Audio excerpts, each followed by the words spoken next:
Okay, good morning. Thank you again for having me with you. We are going to return this morning to the theme of divine knowledge. This will be the fourth, and I'm intending, final installment, at least in this section where we're discussing divine knowledge. I received an email from Pastor Dunn earlier in the week encouraging me to not just drop it, but to continue on to the question of middle knowledge, which I've kept dangling out there as a carrot and never actually gave you. And today I'm assigned by the pastor to get to it and actually cover the doctrine of middle knowledge and some of the objections and concerns that lie in this. What does this mean? Why does it matter? Why do some people hold this view? What even is the view? So what I want to do briefly is to just sort of recount where we are with the doctrine of divine knowledge. We've talked about omniscience. We've talked about God's knowledge being infinite and without number in Psalm 147. We read that, "Great is our Lord and abundant in strength. His understanding is innumerable or infinite." That God's knowledge covers all things that are possible and all things that are actual. This is the general doctrine of divine omniscience. We've also talked a bit about how it is, so to speak, that God has this knowledge of all things actual and possible. And in particular, we've looked at our confession, the Second London Confession of Faith, chapter 2, section 2. This is, and I'll refer to the confession a few times this morning beyond this. This is page 671 in the back of your Trinity hymnal. We read an interesting statement about God's knowledge in section 2, where first it talks about God's self-sufficiency or His aseity, His of Himselfness, not standing in need of any creature which He has made, nor deriving His glory from them, but only manifesting His glory to them. And then it talks about Him being the source of being for all things, the fountain of all being, of whom and through whom and to whom are all things. And then it speaks about His dominion, etc. Then it begins to speak about His knowledge, sort of in the second movement of Confession 2:2. And it says, "In His sight all things are open and manifest," Hebrews 4. "His knowledge is infinite," that is innumerable, there's no boundedness to it, "is infallible," it's without error, and then it says this, "and independent upon the creature," so that His knowledge is independent of the creature. The confession is not saying that He does not have knowledge of the creature. The confession is saying that He does not depend upon the creature for His knowledge of the creature. And we talked a bit about this where we looked at some statements by Herman Bavinck and by Augustine of Hippo, where Augustine says that, I'll paraphrase very loosely, in our case, we know things because they are. Whereas in God's case, things are because He knows them. So that the order of knowing and being is exactly the opposite. You know things because things have being, whereas in God's case, things have being because He first knows them. Okay? And then it says, "So as to Him nothing is contingent or uncertain." And I'll leave it there, and then we'll return to the confession for a few other things in a moment. In particular, I want to get at this question of God's knowledge being independent upon the creature, and I want to look briefly at the question of foreknowledge. And what do we mean when we say that God has foreknowledge? We'll look at a few passages, and then we'll get into the question of God's foreknowledge, particularly with respect to human choice or free will. Now, I've bitten off far more than I can chew. I have to cover divine knowledge, I have to cover, in some sense, divine providence, and also the whole question of free will, and I have to do it all in the next 40 minutes or so. So that's not all going to happen, but I want to do enough to make it clear what we should be saying about those things. First, with regard to divine foreknowledge, just a couple things by way of definition. Foreknowledge does not refer to temporal priority in the strict sense. That is to say, God isn't in time, so that by foreknowledge we don't technically mean knowledge that is chronologically antecedent. God is not bound by time, but rather to the absolute priority and initiative of knowledge that lies with God. His knowledge, in essence, does not follow from things outside of himself. So by foreknowledge, we're talking about an absolute priority, an irreducibility, that God's knowledge does not go back to foundations deeper than itself. Your knowledge does. Your knowledge depends upon things outside of itself in order to be, but God's is not this way. When we talk about divine foreknowledge, then, what are we talking about? Now, some will say that in the strict sense, God doesn't have foreknowledge. Bobbink will talk that way. But, of course, the Bible says God has foreknowledge. It uses the word foreknow, prognosko, I foreknow, and variations of prognosko are in the Bible. So, in a sense, we have to reckon with the language of foreknowledge.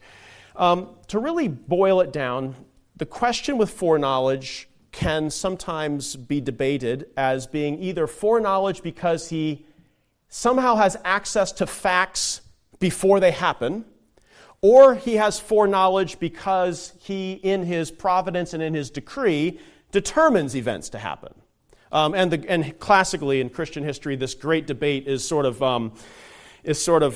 represented by two great theologians. On the one side, Origen of Alexandria in the early 3rd century argues that the reason God foreknows all things is because God sees beforehand through some sort of special prevision what we are going to do or say, or in other words, he gets a kind of sneak peek of the events prior to the fact. And therefore, because he can see beforehand what's going to happen, he has knowledge chronologically before it comes about. Okay, that's Origen's view.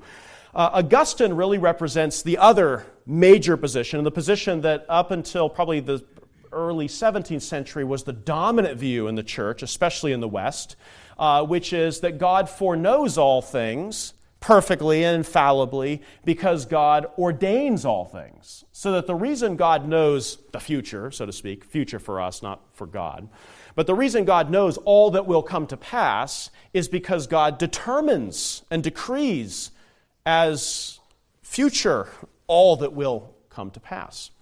And so the question with regard to foreknowledge is really this. Is it merely observational in character? Does it know because it sees in some sort of previsionary moment? Or does it know because it's intentional? That is to say, does God foreknow observationally, merely? Or does God know intentionally? Does he know because he wills things to come about? So that what God's knowing, when God knows the future, in the second case, is he's knowing nothing less than his own purpose, his own intention, his own desires, his own counsel.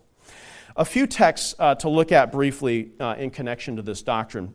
The word foreknow I don't think appears in the Hebrew. It's a Greek term, but the idea more or less is present in certain Old Testament passages. I'll just look at a couple very briefly.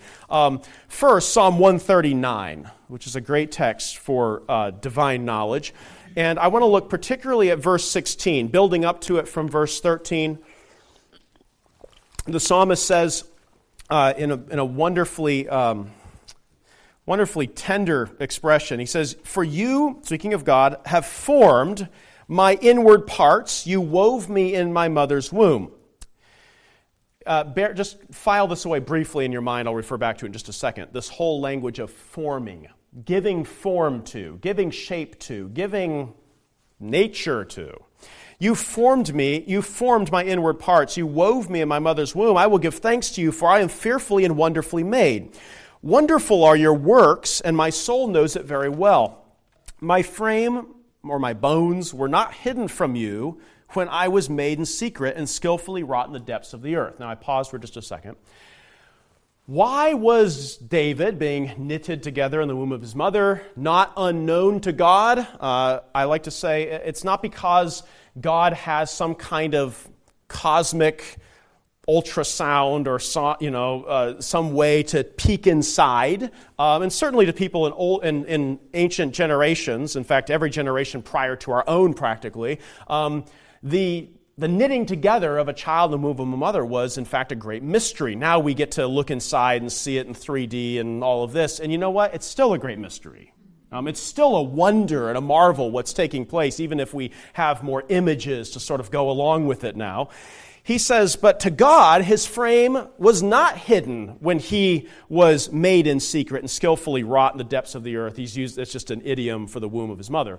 And the reason, just to get right to it, the reason is not because God had some special X-ray vision that let him see what was happening in the womb of David's mother. It's because God was causing what was happening in the womb of David's mother. In other words, the reason he knows David so perfectly is not because he observed what took place in the womb of David's mother.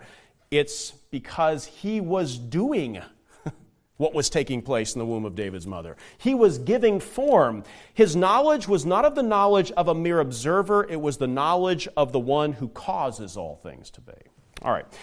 Now, we can say, okay, so God's knowledge in this case is not a knowledge of observation, it's a knowledge of intention, of purpose, of bringing about. Verse 16, your eyes have seen my unformed substance. He's talking about that developmental stage in the womb of his mother. And then if we can say this is God's prenatal knowledge of David, then in the second half of verse 16, we get God's postnatal knowledge of David outside of the womb. He says, in your book were all written the days that were ordained for me when as yet there was not one of them. So that his perfect knowledge extends not only to the mystery of David being knit in the womb of his mother, but also to every day of his life. All the days before there is yet one of them, he says. The point he's making is simply this. God doesn't know your life because he watched it closely. God knows your life because he carefully wrote it, so to speak. Because he inscribed it, again, this language is all very human, inscribed it in his book. The reason God knows David's days is not because there was some photojournalist following David around and narrating the whole thing for him. He knows David's days because he's the one who wrote them, so to speak. But that's actually, the word here, the days that were ordained for me, he actually uses the same word as he uses in verse 13. The days that were formed for me. In other words, it's not just your material self in the womb of your mother that's being formed by God. It's the content of your life as well. The first breath and the last breath and everyone in between and all the circumstances surrounding it, the days. This is just a euphemism for my life and all that is in it. Right down to the last breath of it, God knows perfectly because, again, he's intending, he's giving form to. A few other texts, I'll be brief on these. Jeremiah 1:5, he says of Jeremiah, before I formed you in the womb, I knew you. Again, I submit that what he's saying in Jeremiah 1:5 is not simply mere prescience. I had knowledge of you before I made you in the womb. When he says I knew you, in this case, he's probably using the word know in that kind of special biblical sense of I had a special purpose for you. Acts 2 also uses the term for foreknow, in this case with respect to the crucifixion of our Lord. And there we're told that he was, this is Peter preaching at Pentecost, men of Israel, listen to these words, Jesus of Nazareth, a man attested by God, this man, verse 23, was delivered over by the predetermined plan and foreknowledge of God. You nailed to the cross by the hands of godless men and put him to death. Again, foreknowledge here seems not to be merely the idea of has the facts prior to the event. Foreknowledge here is coupled with predetermined plan with the sense of intentionality, with the sense of purpose. Acts 15:18 says, known to God from all ages are all his works. That's a very literal translation. I think Young's literal translation. But again, why are God's works known to him from all the ages? Again, because they are his works. Again, it's not, God doesn't know what God makes because he discovers it afterward. God knows what God makes because he makes all things with wisdom. Psalm 104. Good. I'll leave it off on this in terms of passages. There are some others that talk about foreknowledge, Christ being foreknown before the foundation of the world. 1 Peter 1:20. Again, I take it that that's not merely God peeking down the corridor of time, but rather that is God intending to send forth his Son in the fullness of time to deal with sin as a lamb slain. So with respect to foreknowledge, what can we say? A few things.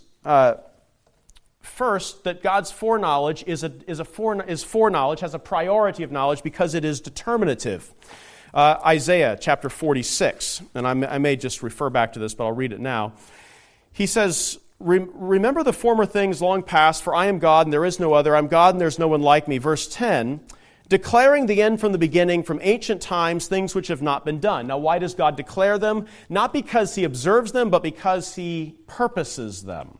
Saying, my purpose will be established and I will accomplish all my good pleasure. The point being this. The reason God knows the beginning from the end is not because he got a sneak peek. The reason he knows the beginning from the end is because he ordains and purposes the beginning from the end and the ideas and everything in between. Good. So let's leave it off with that on foreknowledge. When we talk about foreknowledge, what we mean is not mere access to the facts beforehand. We mean a priority of knowing that is correspondent to God's priority of intending, of purposing, of God's creational and intentional purpose and power. Now the question of middle knowledge. We'll leave that for foreknowledge for the moment. Middle knowledge wants to ask the question, how does God know all things, especially with regard to choices that humans make, particularly with regard to the question of free will? The reason that we call it middle knowledge, I'll pause for just a second, and I do have to kind of map this out so you can see why it has this straight. Media scientia. That's what it was called by the theologians, the middle knowledge. Middle, like in between what? Let's just do a quick refresher on what we've said about God's knowledge in terms of, not that there's a division in God's knowledge, but there is a distinction in terms of what God knows. And historically, theologians in the Augustinian tradition, which also includes Calvinism and our confession included, would make the distinction between God's natural knowledge and what we call God's free knowledge, or some will call this God's knowledge of vision. Okay? And under these two ways of knowing, so to speak, or these two objects of knowledge, under God's natural knowledge, God knows himself primarily, and in knowing himself, he also knows all possibilities. Okay? I'll just say all possibles. The reason that he knows all possibles in knowing himself is because all that is possible is nothing but that to which his power can extend and that which can in some way or another imitate in some finite form his glory. So that in knowing all possibles, what he's actually knowing is he's knowing his own power, and he's knowing the himself as imitable, that's a hard word. I'm not sure. There's not really an equivalent. Imageable. That is to say, able to be reflected in something not himself. Able his own self as reflectable, or as imageable, or as imitatable, or some theologians say as participable. That is to say, all the ways in which godness can be imitated, there can be godlikeness in that which is not God. In other words, all creatures. Okay? With regard to free knowledge, we mean that this is God's knowledge of all things actual. Okay? That is to say, that are created. So I'll just put that here. Or all futures. Not everything that God knows as possible is known to God as future. Okay, let's just take it. What I mean, I'll just give you an example. I think I've used this one before. Some of you are, my son Judah is with us, so I'll use Judah as an example. Judah is our oldest child. It's possible that Judah could have had an older sibling. He has two younger sisters. He could have had an older sister. That is entirely possible. For God to create an older sister, and we have 4 children instead of 3, is certainly a possible. It's something in which God's glory can be imitated in that creature and to which his power can extend. And in knowing himself as imitable and his power and all to which his power can extend, he knows the possibility of Judah's older sister. But in actuality, Judah has no older sister, and I can say with confidence now, he's not going to have an older sister. That ship has sailed. Okay? Here he is, he's the oldest. We know that that's not happening. So that with regard to God knowing Judah's older sister, he does know such a thing as a possibility, that is to say, something to which his power can extend and which can imitate his glory in some fashion, but he does not know such a thing as an actuality, and the reason he doesn't know it as an actuality is because he did not decree it. Does that make sense? It was not part of his plan that there would be this older sister. What we want to say is that all of God's knowledge, again, this is just a way for us to kind of carve up in our own minds how to think about God's knowledge. All of God's knowledge of everything is included here. In this way of thinking of God's knowledge, God knows himself and all things possible and actual. That is to say, what more could there be to divine knowledge than this?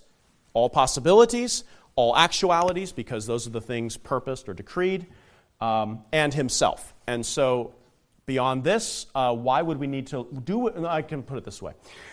Do we need another source or fund for divine knowledge beyond this? Is this adequate to, it doesn't mean that we understand what he understands, but it's a way of saying what he understands. Is this adequate to account, is natural knowledge and free knowledge adequate to account for all of God's knowledge? Middle knowledge is a theory, is a doctrine, a teaching that says no. This is pretty good, but it's not complete enough. And the concern in particular of those who hold to middle knowledge, and there are Protestants and Catholics who hold to this doctrine, is that somehow this seems to leave men and angels unfree.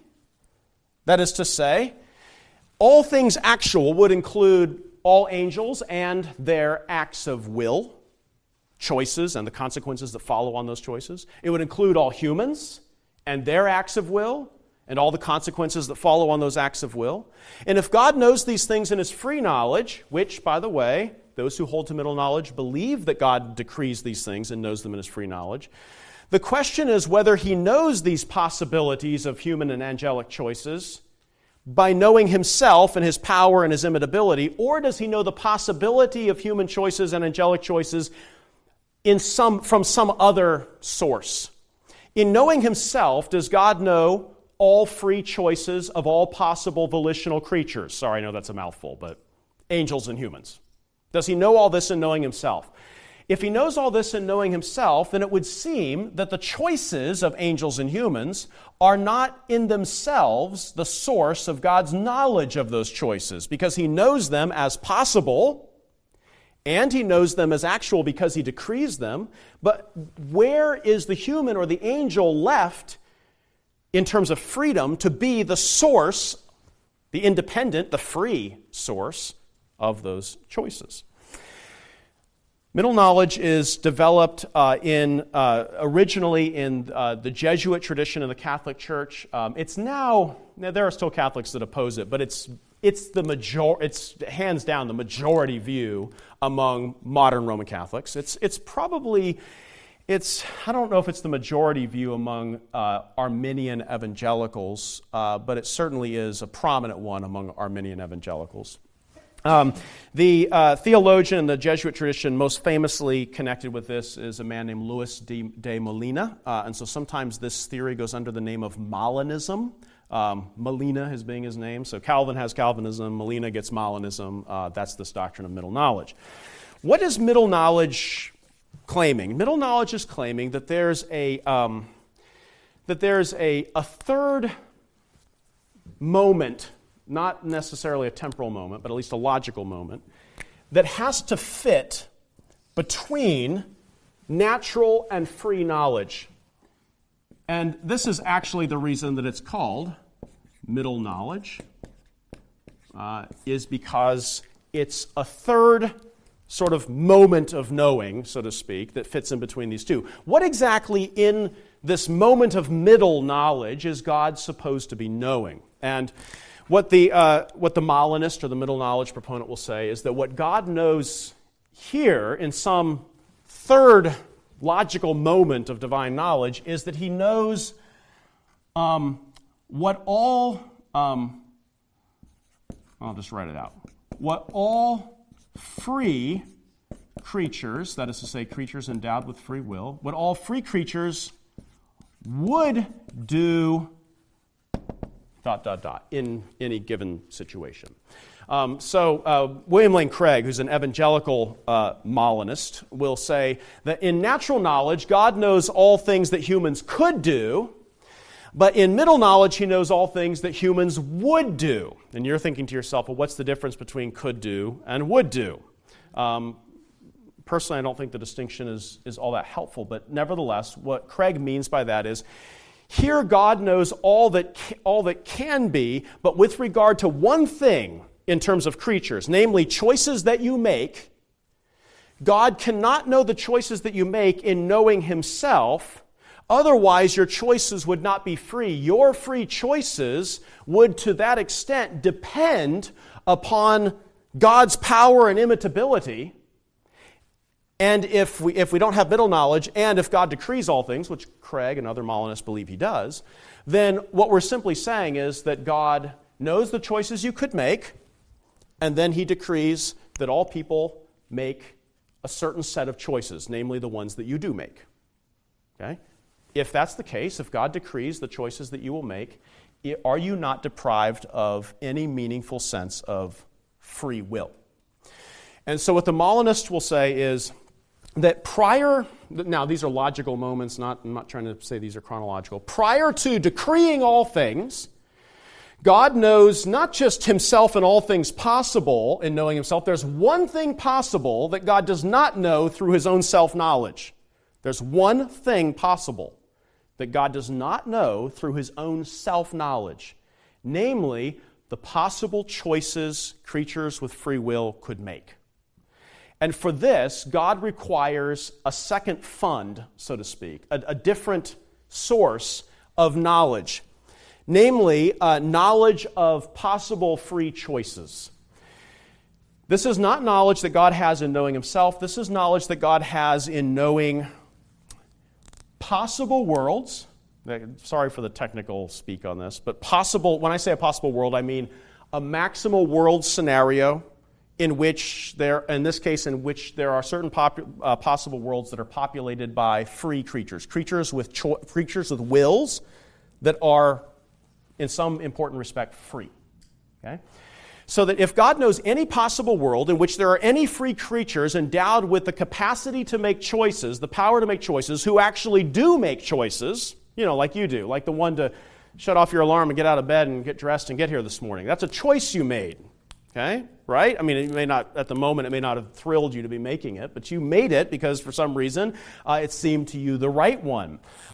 You have prepared a pot roast for lunch, but you could have had cold cuts or pizza. Okay, so you're making choices, and you seem to be more or less free in these choices that you make. How does God know that you made? How does God know which choices? Now, the Molinist believes that God knows every choice that you will make prior to your making it. He believes that. Okay, but how does he know it? That's the question. Molina says, and others who follow him, that God knows it because he looked at every possible world scenario populated by every possible free creature, and he, in that sort of logical moment, observed what creatures would do given a certain set of circumstances. Okay? And then, of all those possible world scenarios populated by all those possible free creatures, making all those possible free decisions, he chose, before all creation, to sovereignly bring one of those scenarios about. And you know which one it is, right? It's this one. Okay? All the other ones are mere hypothetical worlds. They're not real worlds existing somewhere. In other words, he chose to bring about one of them. So the Molinists can look at, and I think this is a very sincere attempt to deal with the predestination passages, the passages that talk about God decreeing the end from the beginning. The Molinist says, yes, God does decree the end from the beginning. Before all worlds, God has determined to bring about all things, because God has determined which possible world scenario will be the actual world scenario. And it wasn't us who decided the actual world scenario. It was God who decided to actuate. He didn't even have to actuate any possible world scenario. He was free to make a world or not make a world, and he was free to make a different possible world than the one he's made, and he was free to make this one, and this one's populated by free creatures making choices. Okay? The question, and all of this I think is motivated by sound intentions. The question is, how does he know, let me put it this way, how does he know what possible worlds with free creatures are available to him? Okay? He knows this, and making certain choices, he knows this by seeing, not through himself, not in an independent way, but by seeing into some hypothetical realm, not in himself, outside of himself. Because if it's in himself, then he becomes the cause of your free choices. Okay? In order to preserve you as the ultimate cause of your free choices, middle knowledge says God knows himself and all things possible except for one possibility, namely the choices the free creatures would make in certain scenarios. And in this, there's a sort of second moment, a middle moment between the three, a second moment of divine knowledge in which God finds out, okay, not temporally perhaps, but God finds out what you would decide to do given certain circumstances. And the idea is that this preserves the best of divine providence and sovereignty, because God does in the end decide all things that come about by choosing one of the world scenarios. But it also preserves your free will because it makes your choice the ultimate explanation of your choice. You yourself the ultimate explanation of your choice, not necessarily God. Okay? God's the ultimate explanation of most things, just not free choices. And it preserves the best of divine freedom and the best of divine sovereignty. And what could be wrong with this?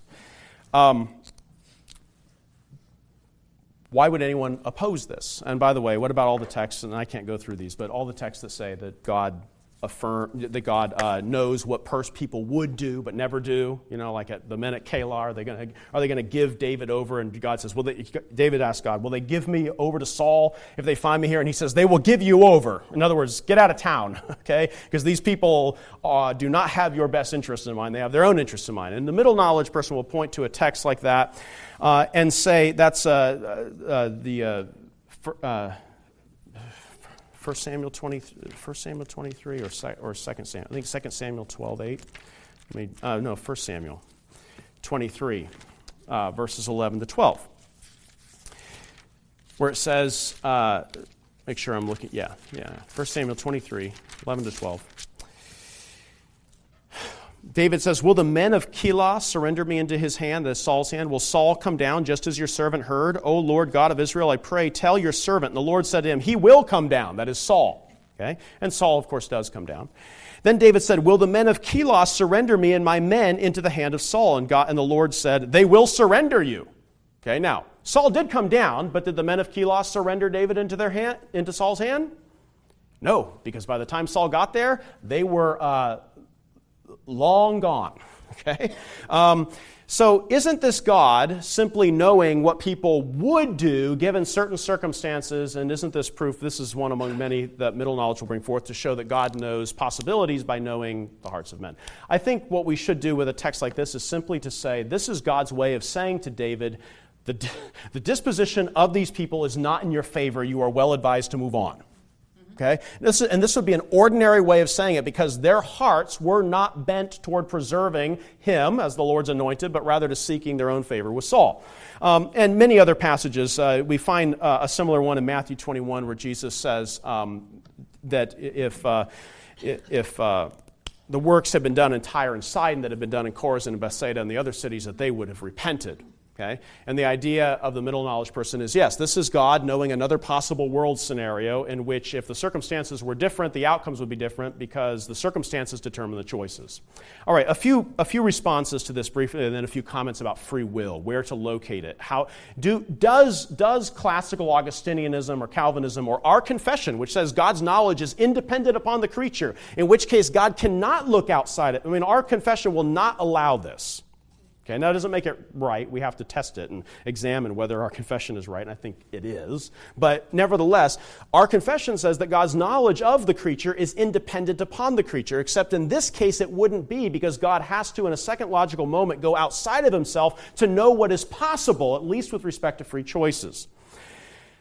On the side of the libertarian free will, not the Molinist, but those who uphold free will, I'd like to say even more extreme in the direction of like Origen and others, their response would be that this scenario of the Molinist simply swaps out one form of determinism for another.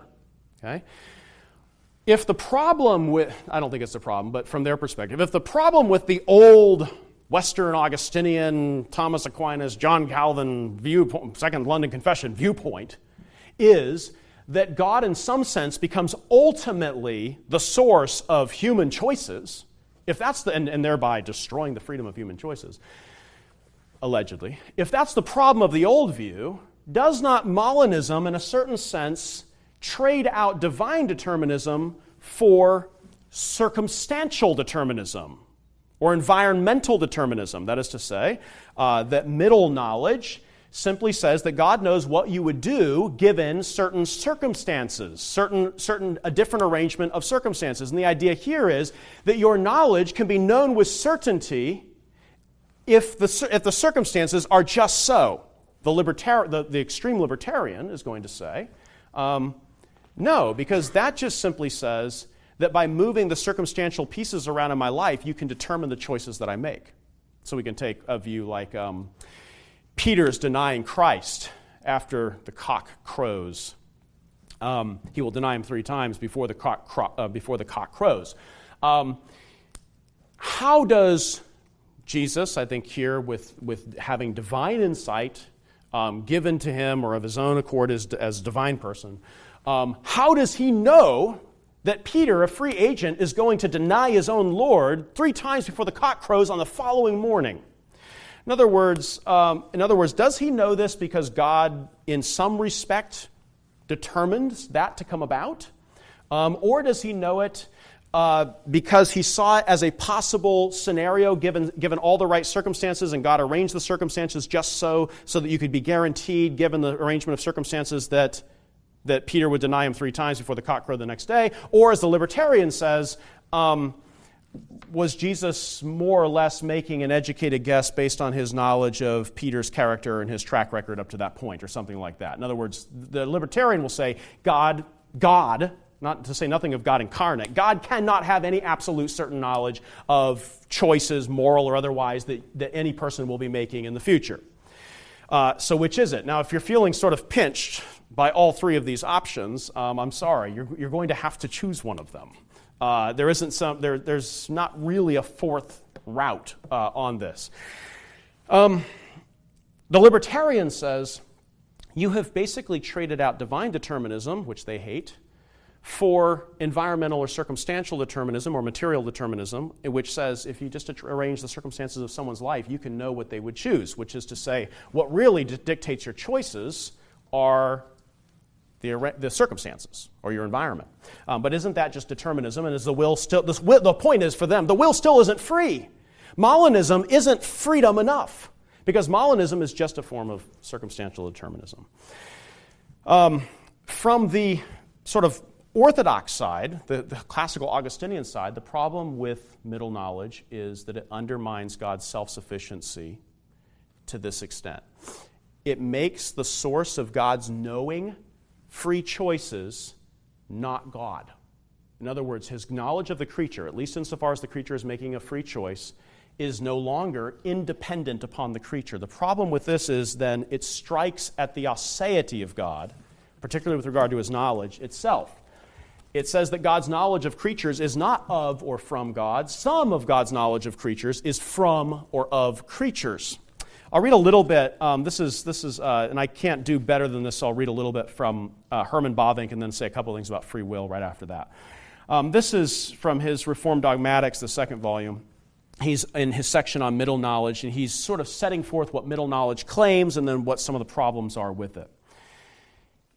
He says, the doctrine of middle knowledge represents contingent future events as contingent and free also in relation to God. By the way, let me just put this in your mind. When you say you believe in free will, which I do, and I'll say more about in one moment, you have to answer the question, free from what or from whom? If you don't know the answer to the question, free from what or from whom, but you insist that you believe in human free will, then you've got a lot of work to do before you're ready to defend your view. Okay? You have to be able to say free from what? And here's the question. When you say that the human will is free, do you mean free from God? Okay? Or do you mean free in some other, still important respect? Do you mean free from God? He says that middle knowledge makes human choice free in relation to God, free from God. With this reference, not only to God's predestination, but also his foreknowledge, for just as in origin, things do not happen because God knows them, but God foreknows them because they are going to happen. Hence, the sequence is not necessary knowledge of free will and the decree to create. Instead, it's necessary knowledge, that's natural knowledge, middle knowledge, and then after that, the decree. God does not derive his knowledge of the free, this is him summarizing middle knowledge, does not derive his knowledge of the free actions of human creatures from his own being, his own decrees, but from the will of the creature. In other words, God's knowledge of human free choices is not because of knowing himself, and it's not because of knowing his decree, it's because of knowing all possible creatures. Creatures then, even possible creatures, become the source of God's knowledge of what they would do. He said, God accordingly becomes dependent on the world, derives knowledge from the world that he did not have and could not obtain from himself, and hence in his knowledge ceases to be, one, simple and independent.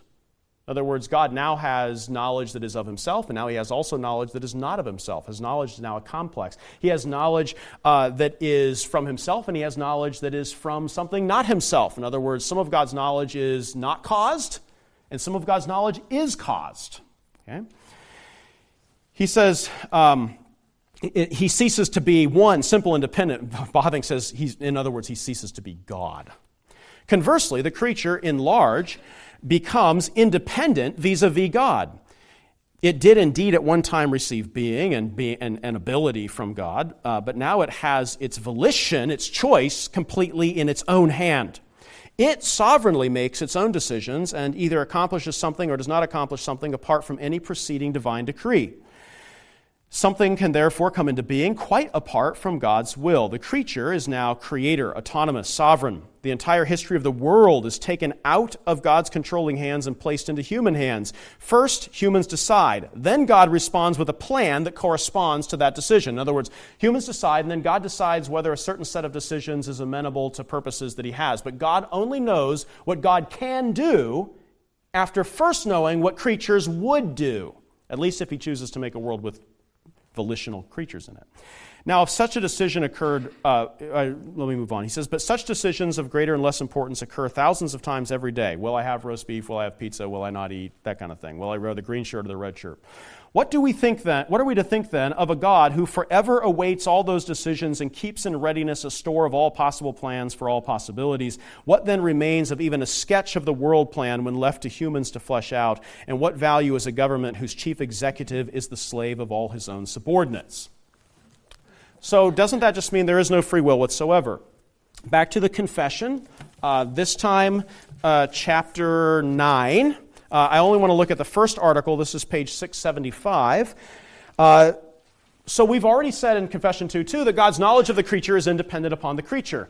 Well, if the creature's choices are not the source of God's knowledge of the creature's choices, but rather God himself is the source of the creature's choices, well, then the creature's choices aren't free, right? That's the thinking of Molinism and of sort of classical Arminianism. But our confession has a whole article on free will. And it says this in the first chapter. God hath endued the will of man with that natural liberty and power of acting upon choice that is neither forced nor by any necessity of nature determined to do good or evil.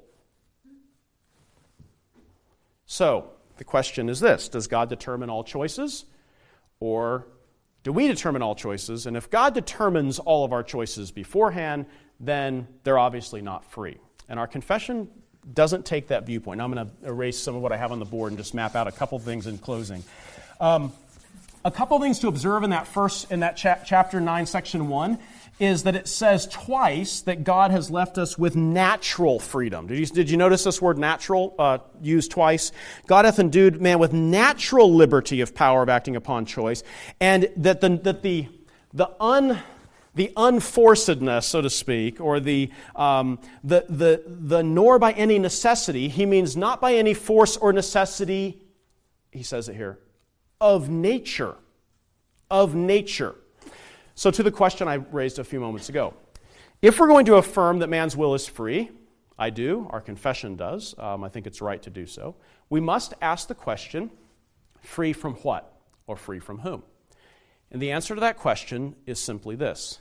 In some important respects, your will, that is to say, your power of choosing and bringing about things by your choice, is something that does operate in the world of created things with a relative autonomy from other natural potential causes of your action. I'll illustrate. If I draw it, I'll take up too much time, so I'll just talk it out. If you were to, let's say that you have an ice cream cone, and you're licking your ice cream cone, and a few moments later, your ice cream cone is lying on the ground, okay? And we could ask the question, well, what caused it to be that the ice cream cone was lying on the ground? And there are different explanations, potentially, of why your ice cream cone is no longer in your hand, enjoying it. The one could be that someone bumped into you and caused you to drop it, in which case you yourself would not be the best causal explanation or the reason. You wouldn't be free, so to speak. You wouldn't have freely dropped your ice cream cone at that point because some other causal force would have overpowered you and caused you to do it. And let's just call that circumstantial determinism. Sometimes our circumstances operate on us in ways that we do things or bring things about, but not by intention. You had no will, no intention to drop that ice cream cone, but nevertheless, there it is on the ground. The reason? Not a choice you made, rather something that happened to you. Perhaps you were going along and in your bliss, you weren't looking and you stumbled over something and you dropped it, or someone bumped into you, or any other number, or perhaps you had, it could be worse than that. Perhaps you had a seizure, okay? In which case you dropped the ice cream cone, but not because you chose to, but rather because some other material force determined that event. Does that make sense? In that case, a seizure could determine the event. Stumbling over a stone you didn't see could determine the event. Someone bumping into you could determine the event. Or you could, because you're having a bad day and you're just grumpy and this isn't the flavor you ordered, in all of your discontentedness, you threw it on the ground. In which case, it doesn't mean that there are no circumstances influencing you, but in that case, the best explanation of your ice cream cone being on the ground is a choice that you made to throw it there. Okay? My point is simply this. To the extent that a significant number of actions you undertake are best explained as a consequence of choices you made rather than forces that acted upon you against your choice, to that extent, your will is relatively free from other potential natural causes of your action. Does that make sense? Okay. We could also say free for what? That's a whole other question. Are you free to do anything whatsoever? No, your freedom is bounded by your nature. You're not free to fly. You're not free to evaporate. You're not free to grow acorns. You're not free to do lots of things because you're not an oak tree and you're not a puddle and you're not whatever that first thing was I said. So that there are lots of things you can't do simply because your nature prohibits them. But there are also there are some things that you do that are best explained by choices you make. Now the question, are my free choices free also from God? That is to say, I mean here particularly from God's decree. That is to say, are my choices free in the sense that I'm the ultimate cause of their motion or of their activity? And to that we want to say, no. natural freedom of the will, which our confession affirms, yes, and a certain limitation placed upon that after the fall. The confession goes on to discuss that in later articles. But there's also a sense in which we need to say about human will that, like everything else, including human existence itself, it is from, through, and to God, even acts of human will. And in this respect, Paul says to the Athenians in Acts 17:28, "For in him we live, move, and are," or have our being. Okay? I always like to put it this way, in terms of a series of questions. Do you exist? Yes. Okay. Do you have life? Yes, you exist. You're a living thing. Do you move? That is to say, do you do things? The answer is yes. Do you move? Do you do things? Do you live? Do you exist independent of God?